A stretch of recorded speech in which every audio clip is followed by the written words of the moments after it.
Hello and welcome to the GlobalChurch Project. I'm Graham Hill.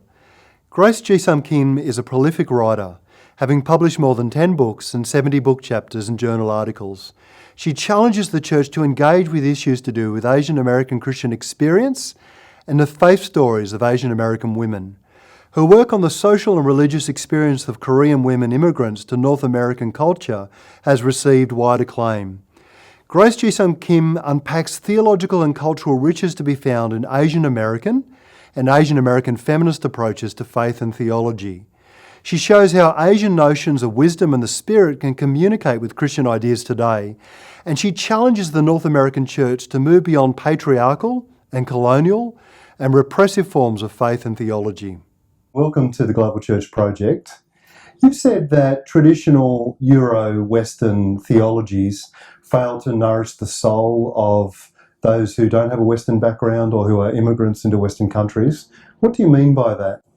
Well, anyway, let me say thank you for inviting me. I appreciate being invited into this project. Yeah. So I think for so long, for over 2,000 years, theology has been Eurocentric.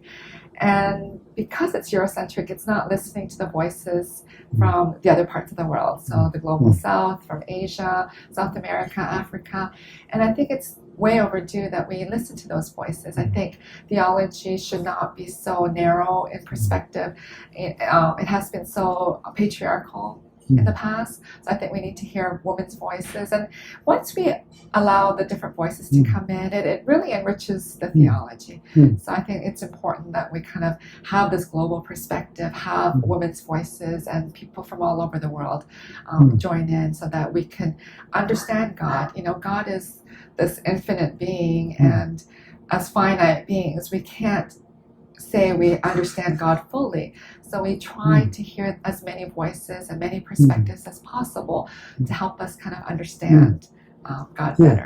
In the Grace of Sophia, you talk about the suffering, I think, of Korean American women in patriarchal societies, both Confucian and in Christian families. I don't think it's unique to Korean American context, of course. How do you see patriarchy working in the church today? How is it expressed in ways that are damaging and destructive? Oh, I think it's expressed in so many ways, and it also depends which denomination you're in. But even the progressive denominations, it's expressed through language where the church is a little slower to adopt more inclusive language. Is God really some white man with a beard sitting on a throne somewhere? If God is spirit, how can we put a gender to God?